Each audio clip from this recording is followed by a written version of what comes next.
গাধাকে সৃষ্টি করার পর তাকে বলা হলো সকাল থেকে সন্ধ্যা পর্যন্ত তাকে ক্লান্তিহীন পরিশ্রম করতে হবে,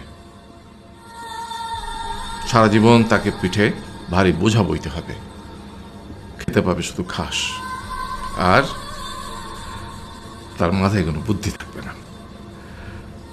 তার আয়ু হবে 50 বছর। গাধা করজোড়ে সৃষ্টিকর্তাকে বলল, আমি এত বছর বাঁচতে চাই না, আমাকে 20 বছর আয়ু দেওয়া হোক। সৃষ্টিকর্তা সেটাই মঞ্জুর করলেন। কুকুরকে যখন সৃষ্টি করা হলো তখন তাকে বলা হলো যে সে হবে মানুষের সবচেয়ে বড় বন্ধু, কিন্তু সে খাবে মানুষের উচ্ছিষ্ট, এবং তার আয়ু হবে 30 বছর। কুকুর সৃষ্টিকর্তাকে বলল, আমি এত বছর বাঁচতে চাই না, আমাকে 15 বছর আয়ু দেওয়া হোক। সেটাই মঞ্জুর করা হলো। এরপর বানরকে বলা হলো, তুমি শুধু গাছের এ ডাল থেকে ও ডালে ঝুল খাবে এবং নানান রকম ফন্দি ফিকির করে মানুষকে আনন্দ দিবে, তোমার আয়ু হবে 20 বছর। বানর বলল, আমি 20 বছর বাঁচতে চাই না, আমাকে 10 বছর দেওয়া হোক। সেটাই মঞ্জুর করা হলো। এবার এলো পুরুষ মানুষের পালা।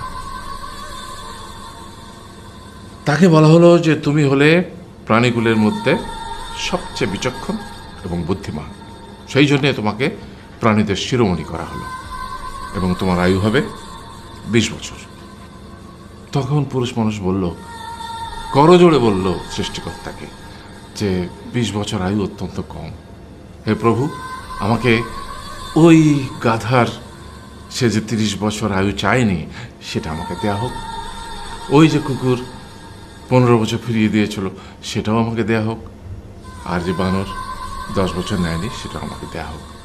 20 বছর অত্যন্ত কম, আমি দীর্ঘদিন বাঁচতে চাই। সৃষ্টিকর্তা সেটাও মঞ্জুর করলেন। তারপর কি হলো?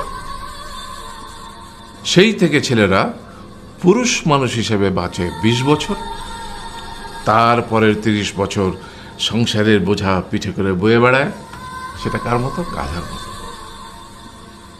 তারপরের 15 বছর সে তার ছেলেমেয়েরা যা দেয় সেই রকম ঠিক কুকুরের মতো উচ্ছিষ্ট খেয়ে বাঁচে।